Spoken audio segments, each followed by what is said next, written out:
Hello everyone, welcome to ज्ञानम पंजाब। कैसे हैं आप सभी? आज की क्लास में आप सभी का स्वागत है। क्लास रहने वाली है पंजाब मास्टर कैडर की। पंजाब मास्टर कैडर में हम फिजिक्स का एक टॉपिक है न्यूक्लियर फिजिक्स, उसके कुछ एमसीक्यू करने वाले हैं आज की क्लास में, जो कि आपके एग्जाम ओरिएंटेड बहुत ज्यादा इंपॉर्टेंट एमसीक्यू हैं। ठीक है, तो आज की क्लास में रहने वाले हैं पंजाब मास्टर कैडर फिजिक्स के न्यूक्लियर फिजिक्स में एमसीक्यू। चलिए, तो पहले क्वेश्चन को देखते हैं ध्यान से। क्या क्वेश्चन आ रहा है? Which of the following elementary particle is responsible for carrying away the missing energy and angular momentum in a nuclear beta decay process। अगर हम न्यूक्लियर बीटा डिके प्रोसेस देखें, जो बीटा डिके प्रोसेस हमारे पास होती है, अब बीटा डिके प्रोसेस में हमारे पास ना दो तरह की प्रोसेस आती हैं।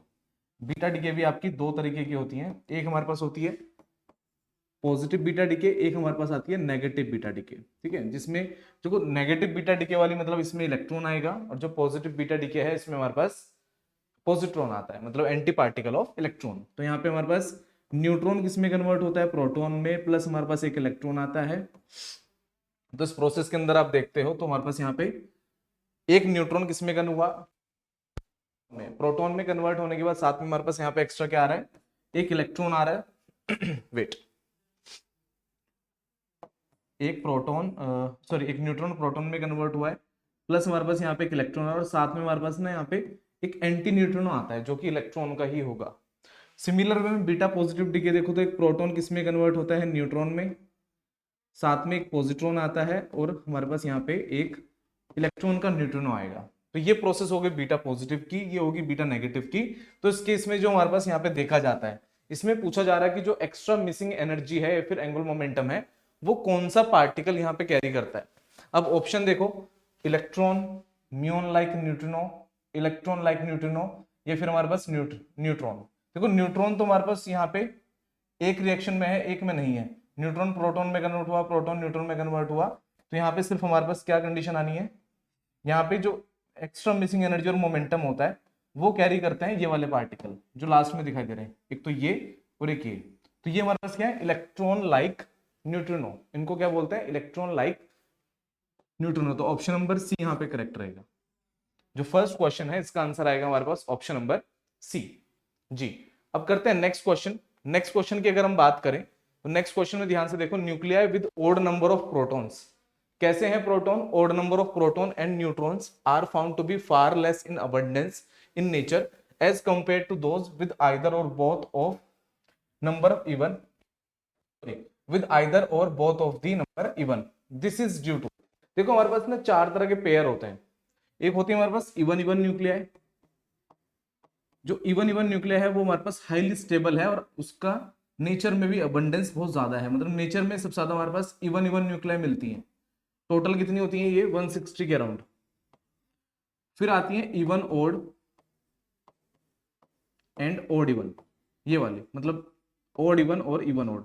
मतलब न्यूट्रॉन और प्रोटॉन देखते हैं, एक के न्यूट्रॉन इवन है, एक के प्रोटॉन इवन है। तो इवन ओड जो हमारे पास होती है इनमें एग्जैक्ट नंबर एक आपकी 56 होती है, एक हमारे पास यहाँ पे 52 होती है, इस तरह से। तो ये हमारे पास हो गई हैं जो कि लेस अबंडेंट है विद रिस्पेक्ट टू दिस। जो आपकी इवन इवन न्यूक्लिया है उससे कम अबंडेंस कौन रखती है? Even odd and odd even. ठीक है, अब इसमें हमारे पास क्या आ रहा है कि आपसे पूछा जा रहा है कि हमारे पास एनर्जी लेस, मतलब हमारे पास सबसे कम हमारे पास यहाँ पे जैसे आएगा, तो जो ओड ओड न्यूक्लिया है, जो ओड ओड न्यूक्लिया है वो सबसे लीस्ट पे रहेंगी, मतलब नेचर में सबसे कम यही मिलती है। और ये टोटल नंबर में कितनी होती है? 4। ठीक है, तो ये वाली चीज है, ये वाली जो हमारे पास इवन ओड ओड इवन या फिर इवन इवन वाली बात है, ये हमारे पास कौन सी एनर्जी टर्म हमें बताती है? तो ये एनर्जी टर्म हमें बताती है दी पेयरिंग एनर्जी टर्म। तो ये वाली चीज हमारे पास कब पता लगी? देखो लिक्विड ड्रॉप मॉडल में ना जो लास्ट एनर्जी टर्म होती है वो पेयरिंग एनर्जी होती है। वो हमारे पास यही चीज हमें बताती है कि हमारे पास यहाँ पे कौन सी न्यूक्लियस ज्यादा अबंडेंट है, कौन सी हमारे पास सबसे कम अबंडेंट है। उसमें पॉजिटिव नेगेटिव जो हमारे पास करके आता है वो इसी के अकॉर्डिंग आता है, पेयरिंग एनर्जी टर्म के अकॉर्डिंग। ठीक है, तो ऑप्शन नंबर ए यहाँ पे आपका करेक्ट होगा। Next question, the function of the moderator in a nuclear reactor. जो न्यूक्लियर पावर प्लांट्स होते हैं उनके अंदर ना न्यूक्लियर रिएक्टर लगे होते हैं, उसमें हमारे पास जो न्यूक्लियर रिएक्टर के अंदर मॉडरेटर, जो मॉडरेटर होता है उसका काम क्या होता है? मॉडरेटर का काम क्या होता है हमारे पास यहाँ पे? ये चीज आपने बतानी है। ऑप्शन नंबर ए आपको दिख रहा होगा, बी सी एंड डी, इनमें बताना है कौन सा ऑप्शन यहाँ पे करेक्ट है। फर्स्ट ऑप्शन देखो, to absorb fast neutron, to adjust the power output to moderate levels, to slow down fast neutron, या फिर to absorb slow neutrons. Basically हमारे पास जो यहाँ पे न्यूट्रॉन होते हैं, न्यूट्रॉन एक अनस्टेबल पार्टिकल है। अगर हमने एक न्यूक्लियर पावर प्लांट के अंदर न्यूक्लियर रिएक्शन करानी है तो न्यूट्रॉन तो हमारे पास अनस्टेबल पार्टिकल है, तो मॉडरेटर क्या काम करेगा, इसको स्लो डाउन करने की कोशिश, इसको स्लो डाउन कराने के लिए हम क्या यूज करते हैं, मॉडरेटर का यूज करते हैं। तो मॉडरेटर हमारे पास यहाँ पे क्या करते हैं, to slow down the fast neutron, fast neutron को स्लो डाउन करने के लिए न्यूक्लियर रिएक्टर्स के अंदर मॉडरेटर का यूज किया जाता है। तो ऑप्शन नंबर सी यहाँ पे आपका करेक्ट ऑप्शन रहेगा।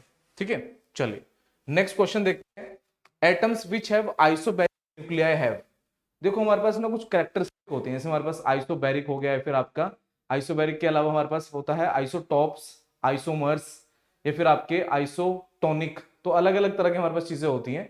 अब इसमें आपसे पूछा रहा है आइसोबैरिक या फिर आइसोबार बोल सकते हो आप इनको। ये क्या है हमारे पास, आइसोबार। आइसोबार में क्या होता है, इनका जो बॉटम वाले चीज होती है वो चेंज होती है। मतलब देखो, अगर आप देखो आइसोटॉप, आइसोटॉप हमारे पास कैसे होते हैं, जैसे 3H1, 2H1, 1H1। तो ये हाइड्रोजन के लिए आइसोटॉप हो गए, मतलब इनका टॉप वाला वैल्यू चेंज हो रहा है। जिसमें बॉटम वाला वैल्यू चेंज होगा उसको हम क्या बोलेंगे, आइसोबार। आइसोटॉप में ऊपर वाला वैल्यू, टॉप वाला वैल्यू चेंज होता है, आइसोबार में बॉटम वाला वैल्यू चेंज होता है। अब बॉटम वाला वैल्यू अगर चेंज हो रहा है तो आप उसको क्या बोलोगे, आइसोबार। अगर बॉटम वाला वैल्यू चेंज हो रहा है मतलब हमारे पास यहाँ पे जो एटॉमिक मास है वो सेम है। अगर एटॉमिक मास सेम होगा तो यहाँ पे देखो same mass number, different mass number वाला ऑप्शन नहीं आएगा, डिफरेंट मास नंबर वाला ऑप्शन नहीं आएगा। तो या तो ऑप्शन नंबर ए आएगा या फिर सी आएगा। अब इनमें से आपने कमेंट करके बताना है कि ऑप्शन नंबर ए है या फिर ऑप्शन नंबर सी है।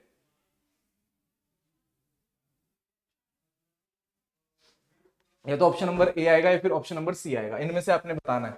ठीक है, अब चेक कर लेते हैं। देखो हमारे पास यहाँ पे क्या होता है कि अगर आपके पास दो अलग अलग आइसोबार्स हैं, आइसोबार में हमारे पास क्या होता है, डिफरेंट केमिकल प्रॉपर्टीज होती हैं। तो डिफरेंट केमिकल प्रॉपर्टीज वाला ऑप्शन कौन सा है यहाँ पे, सी ऑप्शन। तो सेम मास नंबर होगा बट डिफरेंट केमिकल प्रॉपर्टीज होंगे, तो इनको हम क्या बोलेंगे, आइसोबार्स।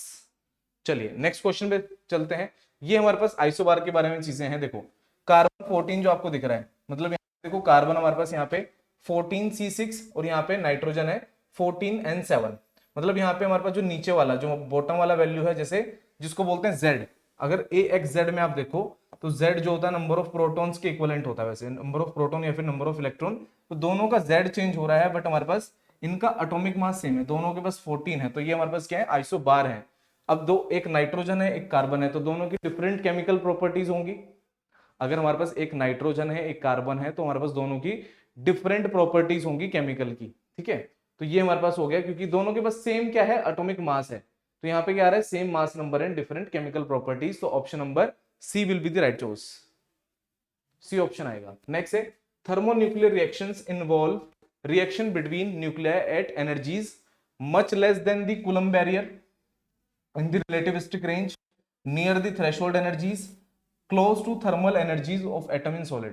देखो एक तो ये वाला पॉइंट नहीं आएगा, सॉलिड के रिलेशन में यहाँ पे नहीं चीजें हम देखते ना, रिलेटिविस्टिक रेंज देखते, क्योंकि रिलेटिविस्टिक यहाँ का है ही नहीं पॉइंट, वो किसी और सब्जेक्ट का है। तो यहाँ पे आपके दो पॉइंट यहाँ पे नहीं आएंगे। ऑप्शन नंबर ना तो बी ऑप्शन आएगा ना आपका डी ऑप्शन आएगा। तो अब आपने बताना है ऑप्शन नंबर ए आएगा या फिर ऑप्शन नंबर सी आएगा। तो ऑप्शन नंबर ए को अगर चेक करें तो much less than the Coulomb barrier. देखो कूलम्ब बैरियर क्या होता है, हमारे पास अगर चार्जेस होते हैं आपस में, बस वो आपस में अट्रैक्शन भी होता है। अगर दो अलग अलग चार्जेस हैं तो हमारे पास इस कूलम्ब बैरियर को क्रॉस करने के लिए हमारे पास एनर्जी देखो या तो इससे ज्यादा या फिर इससे कम। ठीक है, तो कूलम्ब बैरियर को क्रॉस करने के लिए हमारे पास देखो जो थर्मोन्यूक्लियर एनर्जी है किससे रिलेटेड है, ये हीट से रिलेटेड एनर्जी है। जो हीट से रिलेटेड एनर्जी यहाँ पे रिएक्शन में हमारे जनरेट होती है वो कूलम्ब बैरियर से कम होनी चाहिए। ठीक है, nuclear at energy much less than the Coulomb barrier. इसके बारे में जो थ्योरी है इसको रीड करो।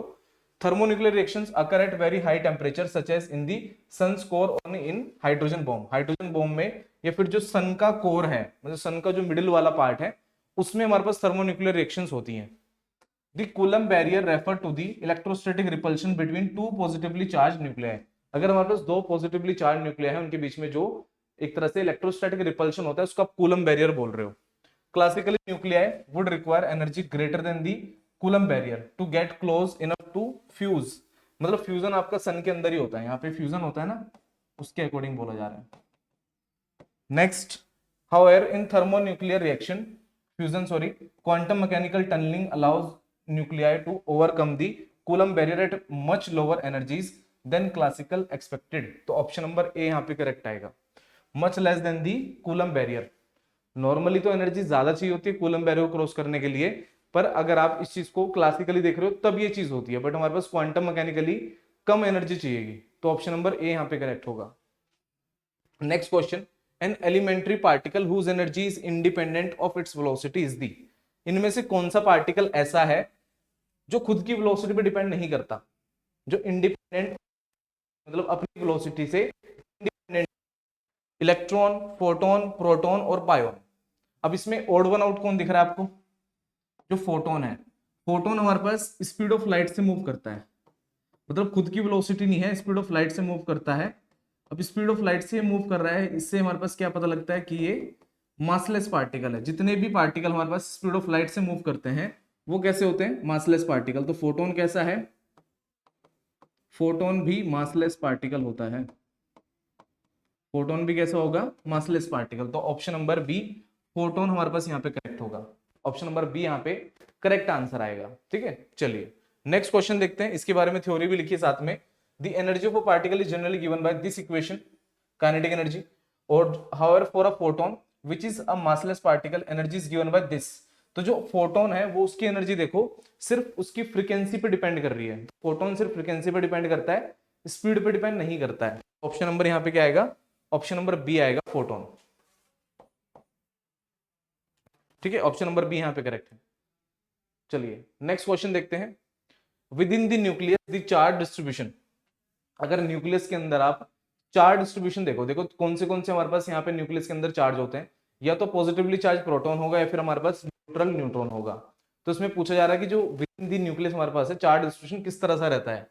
तो सबसे पहले यहाँ पे लिखा है is constant but falls to zero sharply at the nuclear radius. Nuclear radius मतलब कि सरफेस पे हमारे पास ये जीरो को अप्रोच करता है। तो ऐसा तो नहीं होता कि चार्ज हमारे पास सीधा जीरो अप्रोच करेगा। नेक्स्ट है increases linearly from centre but falls off exponentially at the surface. देखो अगर हम चार्ज देखें तो चार्ज हमारे पास एक जगह न्यूक्लियस के अंदर तो देखो एटम के अंदर तो न्यूक्लियस के अंदर कंसंट्रेटेड होता है, पर न्यूक्लियस के अंदर चार्ज हमारे पास देखो प्रोटॉन कहीं भी हो सकते हैं। प्रोटॉन हमारे पास फ्री टू मूव होते हैं, न्यूट्रॉन हमारे पास अंदर रहते हैं। तो कुछ हमारे पास यहाँ पे नेगेटिव पॉजिटिवली चार्ज है, कुछ हमारे पास यहाँ पे न्यूट्रल चार्ज पार्टिकल है। जैसे आप देखोगे तो सेंटर तक तो ये हमारे पास कैसे इंक्रीज लीनियरली, बाद में हमारे पास ये एक्सपोनेंशियली फॉल भी करता है। अगर आप सरफेस को अप्रोच करोगे तो सरफेस के आसपास हमारे पास कम न्यूक्लियन मिलेंगे, क्योंकि मॉडल में देखा है उससे कंपेयर करा था न्यूक्लियस को, तो उस केस में हमने देखा था। तो हमारे पास यहाँ पे ऑप्शन नंबर बी ही करेक्ट होगा। सेंटर की तरफ जाओगे तो ये इंक्रीज करेगा लीनियरली, अगर देखोगे तो यहाँ पे डायरेक्टली प्रोपोर्शनल रहेगा, पर जैसे आप सरफेस को अप्रोच करते हो तो ये एक्सपोनेंशियली हमारे पास यहाँ पे फॉल ऑफ करता है। तो ऑप्शन नंबर बी यहाँ पे करेक्ट रहेगा जी, ऑप्शन नंबर बी यहाँ पे करेक्ट है। नेक्स्ट क्वेश्चन पे चलते हैं। इसके बारे में थ्योरी लिखी हुई है, इसको आप रीड करना, ठीक है, इसको रीड कर लेना, ये इंपॉर्टेंट है। The charge distribution with in the nucleus is approximately constant in the central region meaning the charge density remains relatively uniform inside. मतलब हमारे पास सेंटर के आसपास न्यूक्लियस के अंदर चार्ज हमारे पास यूनिफॉर्म होता है, ठीक है, तो वो लीनियरली हमारे पास वहां पे डिस्ट्रीब्यूटेड है। However near the nuclear surface the charge density gradually decreases rather than abruptly dropping to zero. मतलब एकदम से जीरो नहीं होती है, धीरे धीरे ड्रॉप करती है। अगर ड्रॉप करेगी तो वो एक्सपोनेंशियली ड्रॉप करती है। तो ऑप्शन नंबर यहाँ पे जो लास्ट क्वेश्चन में हमने देखा, ऑप्शन नंबर बी ही आपका यहाँ पे करेक्ट होगा जी। Next question, X-rays are produced when an element of high atomic number high atomic weight is bombarded by. मतलब अगर एक एटम के ऊपर, एक एलिमेंट के ऊपर पार्टिकल हम बॉम्बार्ड, तो हमारे पास एक चीज होती है कि जो इलेक्ट्रॉन होते हैं, इलेक्ट्रॉन हमारे पास डी एक्सेलरेट जब करते हैं एक एलिमेंट पे, जब उनको बॉम्बार्ड, उस केस में हमारे पास यहाँ पे एक्सरे प्रोड्यूस होती है। जब इलेक्ट्रॉन की बीम आप किसी एलिमेंट के ऊपर बॉम्बार्ड कराते हो, मतलब किसी एलिमेंट के ऊपर आप डालते हो किसी इलेक्ट्रॉन की बीम को, हाई एनर्जी इलेक्ट्रॉन्स, वैसे भी हाई एनर्जी इलेक्ट्रॉन्स की बीम को डालते हैं, जब वो डी एक्सेलरेट होंगे तो एक्सरे यहाँ पे प्रोड्यूस होगी। X-rays are produce by the deceleration of high energy electrons. तो हाई एनर्जी इलेक्ट्रॉन्स मतलब ऑप्शन नंबर सी यहाँ पे करेक्ट होगा। इलेक्ट्रॉन डी एक्सेलरेट होते हैं तब जाके एक्सरे प्रोड्यूस होती है, और जो हाई एटॉमिक नंबर का आपका बस कोई एलिमेंट होगा उसके ऊपर ये चीज कराई जाती है, ठीक है। तो ऑप्शन नंबर सी यहाँ पे करेक्ट है। तो यहाँ पे इसके बारे में थ्योरी है आपकी। दो तरीके हमारे पास यहाँ पे होते हैं जब आप एक्सरे प्रोड्यूस करते हैं, तो ब्रेमस्टर्लन बोलते हैं इसको, ब्रेकिंग रेडिएशन, ये फिर करेक्टरिस्टिक एक्सरेज। तो ये दो तरह के हमारे पास यहाँ पे एक तरह से एक्सरे प्रोड्यूस होने की चीजें हैं। और ज्यादातर हमारे पास यहाँ पे टंगस्टन और मोलिब्डेनम यूज किए जाते हैं। जो हाई एटॉमिक वेट वाले जो हमारे पास यहाँ पे एलिमेंट है उसमें आता है टंगस्टन या फिर मोलिब्डेनम यूज किया जाता है। Next question, which one of the following particle have spin other than half. दो तरह के पार्टिकल हो सकते हैं, स्पिन पे डिपेंड करते हैं। दो तरह के पार्टिकल हो सकते हैं, या तो फर्मियोन्स होते हैं, हमारे पास होते हैं बोसोन्स, फर्मियोन्स और बोसोन्स। अब फर्मियोन बोसोन्स में हमारे पास क्या डिफरेंस है?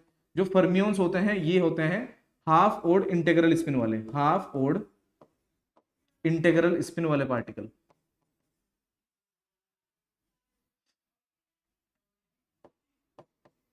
और बोसोन के पास क्या होती है? Integral spin. अब इंटेग्रल स्पिन में क्या होता है? देखो इनकी स्पिन हमारे पास रहेगी 0 1 2 3 एंड सो ऑन। जो हमारे पास हाफ ओड वाले हैं मतलब इनमें 1/2 3/2 5/2। मैंने कंसेप्ट आपको बता दिया, आंसर आप लोग बताओगे। कंसेप्ट आप लोगों को बता चुका हूं मैं, इसका आंसर आपने बताना है। आंसर चेक करो। देखो प्रोटॉन, इलेक्ट्रॉन, फोटोन या फिर न्यूट्रिनो। अब इसमें हमारे पास चेक करते हैं, प्रोटॉन हमारे पास कैसा रहेगा या फिर इलेक्ट्रॉन। देखो इलेक्ट्रॉन तो हमारे पास हमें पता है कि ये फर्मियोन है, प्रोटॉन भी आपका फर्मियोन में आएगा, न्यूट्रॉनो भी हमारे पास किस में आएगा? देखो न्यूट्रॉनो किससे रिलेटेड होता है? इलेक्ट्रॉन से रिलेटेड, तो ये भी स्पिन हाफ हो जाएगा। तो यहाँ पे बचा कौन? फोटोन। तो फोटोन आंसर आएगा। फोटोन स्पिन वन पार्टिकल होता है। फोटोन का जो स्पिन है, फोटोन का जो स्पिन होता है ये होता है s = 1।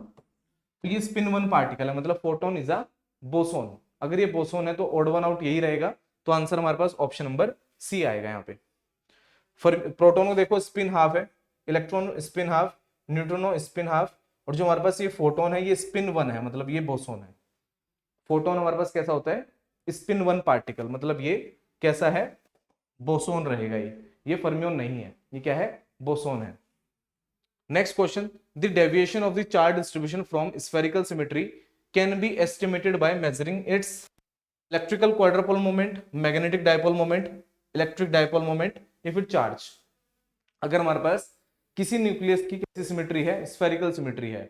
अगर स्फेरिकल शेप से हमारे पास वहां पे डिफॉर्मेशन होके कोई और शेप आए, दो ही शेप इसके अलावा आ सकती है, या तो प्रोलेट आ सकती है, या तो प्रोलेट शेप आएगी, ठीक है, या फिर हमारे पास आएगी ओबलेट शेप। तो दो तरह की शेप आ सकती है, या तो प्रोलेट या फिर ओबलेट, ये दो शेप आती हैं। अगर हमारे पास स्फेरिकल सिमेट्री से हमारे पास कुछ डिफॉर्मेशन आई है तो इसके हिसाब से दो ही शेप आएंगे, या तो प्रोलेट या फिर ओबलेट। अब ये हमारे पास कौन सा फॉर्मूला या फिर कौन सा प्रिंसिपल होता है जिससे हम फॉर्मेशन, तो इसमें जो आंसर आएगा ये आएगा इलेक्ट्रिकल क्वाड्रपोल मोमेंट। जो क्वाड्रपोल मोमेंट हो तो ये हमें बताता है कि स्फेरिकल शेप आएगी या फिर नहीं आएगी। अगर क्वाड्रपोल मोमेंट 0 है तो उसके रिगार्डिंग हमारे पास क्या आएगा? स्फेरिकल शेप, न्यूक्लियस की शेप रहेगी। बट अगर हमारे पास यहाँ पे प्रोलेट या फिर ओबलेट आ रही है, तो प्रोलेट के लिए हमारे पास जो क्वाड्रपोल मोमेंट है ये ग्रेटर देन 0 होगा, और जो ओबलेट है इसके लिए Q लेस देन 0 होगा। तो इस तरीके से हमारे पास इलेक्ट्रिक क्वाड्रपोल मोमेंट हमें स्फेरिकल शेप से डिफॉर्मेशन की तरफ लेके जाता है। या तो डिफॉर्मेशन पॉजिटिव हो सकती है या फिर नेगेटिव, या तो प्रोलेट शेप होगी या फिर हमारे पास ओबलेट शेप होगी। तो इसके बारे में लिखा है, perfectly spherical charge distribution has only a monopole moment. If the charge distribution is not perfectly spherical, it may have a quadrupole moment which describe deviation such as elongated or flattened shape. Elongated मतलब हमारे पास क्या है? Prolate. Flattened shape मतलब हमारे पास क्या है? ओबलेट। तो in shape में हमारे पास चीजें आ जाती हैं अगर हमारे पास कोई डिफॉर्मेशन आएगी तो इलेक्ट्रिक क्वाड्रपोल मोमेंट ही हमें बताता है कि एसिमेट्री आ रही है चार्ज डिस्ट्रीब्यूशन में, जिससे हमारे पास शेप में चेंज आएगा। तो यहाँ पे आपका ऑप्शन नंबर ए करेक्ट होगा इस क्वेश्चन के अकॉर्डिंग। तो इलेक्ट्रिक क्वाड्रपोल मोमेंट हमें बताता है कि स्फेरिकल शेप से डिफॉर्मेशन आया है। अगर Q हमारे पास ग्रेटर देन 0 है तो प्रोलेट शेप, अगर Q लेस देन 0 है तो ओबलेट शेप। नेक्स्ट है क्वार्क स्ट्रक्चर ऑफ प्रोटॉन। जो क्वार्क स्ट्रक्चर होता है प्रोटॉन के लिए, देखो प्रोटॉन हमारे पास फंडामेंटल पार्टिकल नहीं है, तो नॉट अ फंडामेंटल पार्टिकल। अगर हमारे पास प्रोटॉन फंडामेंटल पार्टिकल नहीं है तो हमारे पास ये क्वार्क स्ट्रक्चर रखता है। तो प्रोटॉन के पास क्या होता है, क्वार्क स्ट्रक्चर, मतलब इसके अंदर क्वार्क होते हैं। अब प्रोटॉन हमारे पास एक बैरियन है, तो इसके लिए 3 क्वार्क रिक्वायर्ड होंगे। अगर हमारे पास प्रोटॉन कैसा है, एक बैरियन है, प्रोटॉन क्या होता है, एक बैरियन होता है, जिसके लिए 3 क्वार्क हमें रिक्वायर्ड होते हैं एक बार में, ठीक है। अब जैसे इसके लिए लिखा जाएगा तो इसमें लिखा जाता है up up one down quark, UUD. अगर इसके लिए देखिए चार्ज देखें, देखो प्रोटॉन हमारे पास कैसा होता है, पॉजिटिवली चार्ज होता है, तो इनका चार्ज भी पॉजिटिव आना चाहिए। देखो अप क्वार्क के लिए हमारे पास क्या होता है, शेयर +2/3e, तो 2 अप क्वार्क है तो +2/3e, और एक डाउन क्वार्क है, इसके लिए आता है चार्ज -1/3e। जब आप इसको सोल्व करोगे तो यहाँ पे आएगा 3/3e, इसको फर्दर सोल्व करोगे तो कितना आ जाएगा, +e, मतलब यहाँ पे पॉजिटिव चार्ज आ रहा है, वो भी 1, तो UUD हमारे पास ये आएगा ऑप्शन नंबर बी प्रोटॉन के लिए। अगर सेम चीज आपने किसके लिए करनी है, न्यूट्रॉन के लिए, तो प्रोटॉन के लिए तो UUD है, न्यूट्रॉन के लिए जो क्वार्क स्ट्रक्चर आता है,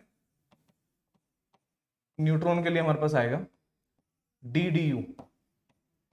अगर इसके लिए आप ये चीज सोल्व करोगे तो यहाँ पे चार्ज कितना आएगा, चार्ज हमारे पास यहाँ पे इस केस में आएगा 0। सोल्व करके देख लेना, 2 आपने -1/3e यूज करना है, एक आपने +2/3 यूज करना है, ठीक है। टोटल 6 तरह के क्वार्क होते हैं हमारे पास। उन 6 क्वार्क में से 3 क्वार्क मतलब आपके UCT, ये तीनों क्वार्क हमारे पास कितना चार्ज रखते हैं, +2/3e। जो उनका चार्ज होता है ये होता है +2/3e, और जो बाकी के हमारे पास 3 क्वार्क हैं DSB, इनके पास होता है -1/3e। आप ऐसे इनको याद कर सकते हो। तो UCT मतलब चार्म और टॉप क्वार्क, ये 3 क्वार्क हमारे पास कितना चार्ज रखते हैं, +2/3e। और जो हमारे पास DSB मतलब down strange and bottom quark, इनके पास चार्ज होता है -1/3e।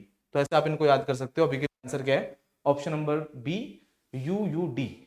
चलिए, तो यहाँ पे UUD ये वाला, ये आपका प्रोटॉन है, ये UDD मतलब हमारे पास ये क्या है, आपका न्यूट्रॉन जी। Next question, nuclear fusion require high temperature because. देखो न्यूक्लियर फ्यूजन क्या होता है, जो हमारे पास ना दो छोटी न्यूक्लियाई आपस में फ्यूज होके एक बड़ी न्यूक्लियाई बनाती है, जो कि प्रोसेस कहाँ कहाँ हो रहा है, सन के अंदर, सन की कोर में ऐसा हमारे पास चीजें होती हैं। दो छोटी न्यूक्लियाई आपस में मिलके फ्यूज होके एक बड़ी न्यूक्लियाई बनाती है और कुछ एनर्जी भी रिलीज करती हैं। वही रिलीज एनर्जी आप एक तरह से यूज कर रहे हो, जो सन से एनर्जी आ रही है वो इसी फॉर्म में आ रही है, ठीक है। जो लाइट हमारे पास आती है वो इस न्यूक्लियर फ्यूजन की वजह से ही आती है, ठीक है। तो इसमें पूछा जा रहा है कि हमारे पास यहाँ पे कौन सा ऑप्शन आएगा, nuclear must possess high kinetic energy to overcome the Coulomb barrier, या फिर Coulomb repulsion. All nuclear reaction absorb heat. Nuclei must possess high kinetic energy to overcome the repulsion due to nuclear interaction. This is tensor component in the nuclear force. तो इसका answer जो आएगा option number B आएगा। यहाँ पे answer आएगा option number B, all nuclear reactions absorb heat. सारी की सारी न्यूक्लियर रिएक्शन हमारे पास हीट को एब्जॉर्ब करती हैं, तो इसमें आंसर हमारे पास बनेगा option number B. High temperature पे इसलिए हमारे पास न्यूक्लियर फ्यूजन होता है, न्यूक्लियर फ्यूजन होने का हाई टेम्परेचर पे यही रीजन है। नेक्स्ट क्वेश्चन करते हैं, इसमें पूरा कंप्लीट आपको लिखा हुआ मिल जाएगा ये सब चीजें, तो यहां से आप देख सकते हो। नेक्स्ट क्वेश्चन है हमारे पास, the electron emitted in beta radiation originate from where. देखो अगर बीटा रेडिएशन है, बीटा रेडिएशन कौन सा, बीटा नेगेटिव। बीटा नेगेटिव में हमने कौन सी रिएक्शन देखी थी, फर्स्ट क्वेश्चन में हमने देखा था, इसमें न्यूट्रॉन कन्वर्ट हो रहा था प्रोटॉन में, प्लस हमारे पास इलेक्ट्रॉन आ रहा था और एक आ रहा था इलेक्ट्रॉन का एंटी न्यूट्रिनो। तो न्यूट्रॉन अगर प्रोटॉन में कन्वर्ट हो रहा है तो हमारे पास ये कहां से आ रहा होगा, ये हमारे पास आएगा option number C, of a neutron in nuclei. Option number C यहां पे करेक्ट है। Next question, nuclear radius R is proportional to. जो न्यूक्लियर रेडियस होती है इसको हम लिखते हैं R is equal to R naught A to the power 1/3। ये फॉर्मूले से लिखा जाता है। आर नोट यहाँ पे कांस्टेंट है जो कि होता है 1.2 फर्मी के इक्वल। फर्मी मतलब फेम्टोमीटर, तो कुछ इस तरह से आप इसको लिखते हो। तो इसके अकॉर्डिंग अगर आंसर देखा जाए, इसके अकॉर्डिंग आंसर क्या आएगा, तो आर हमारे पास ए पे कैसे proportional, A to the power 1/3। तो ऑप्शन नंबर ए यहाँ पे करेक्ट है। क्या बनेगा यहाँ पे, ऑप्शन नंबर ए, ठीक है, इस तरह से। नेक्स्ट क्वेश्चन है, the direct evidence for the existence of magnetic moments of atom and their space quantization is provided by the experiment. कौन सा एक्सपेरिमेंट था जिसने हमें मैग्नेटिक मोमेंट्स दिए हैं, मैग्नेटिक मोमेंट्स ऑफ एटम और देयर स्पेस क्वांटाइजेशन, ये चीज हमारे पास कौन से एक्सपेरिमेंट ने बताई थी। Davisson and Germer, Hall effect. देखो Hall effect condense matter physics का यहाँ का नहीं है, उसके अलावा अगर देखा जाए तो डेविशन स्टार्क इफेक्ट भी आपका एटॉमिक फिजिक्स का पार्ट है। तो कौन सा बचा, स्टर्न गर्लाच एक्सपेरिमेंट। तो स्टर्न गर्लाच एक्सपेरिमेंट में बताई थी, तो ऑप्शन नंबर यहाँ पे क्या बनेगा, सी। ऑप्शन नंबर सी यहाँ पे करेक्ट है। चलिए, तो यहाँ पे आ जाएगा ऑप्शन नंबर सी। और ये है आपका होमवर्क क्वेश्चन, जो आपने क्लास के बाद कमेंट करके मुझे बताना है इसमें हमारे पास क्या आंसर आएगा। ये आपका होमवर्क क्वेश्चन है, ध्यान रखना इस चीज को। ये आपका होमवर्क क्वेश्चन है। Which of the following is a Baryon, इनमें से आपने बताना है कि कौन सा पार्टिकल यहाँ पे बैरियन है, न्यूट्रॉन, न्यूट्रिनो या फिर म्यून, इनमें से आप कौन सा पार्टिकल आपका बैरियन है, मतलब हैवी, आपके हैवी वेट पार्टिकल्स। तो ये आपने कमेंट करके बताना है बैरियन रहे। चलो, में आज की क्लास में बस इतने ही क्वेश्चन, नेक्स्ट क्लास में हम और क्वेश्चन लेके आएंगे आपके लिए हर एक सब्जेक्ट के, मतलब अभी तो न्यूक्लियर फिजिक्स मैंने आपको कराया, तो हर एक सब्जेक्ट के मैं क्वेश्चन आपके लिए लेके आऊंगा। नेक्स्ट क्लास में मिलते हैं, तब तक के लिए bye, thank you so much. अगर आपको वीडियो पसंद है, वीडियो को लाइक करें, चैनल को सब्सक्राइब करें और वीडियो को शेयर भी कर देना, ठीक है। चलिए, तो नेक्स्ट क्लास में मिलते हैं, तब तक के लिए bye, thank you so much.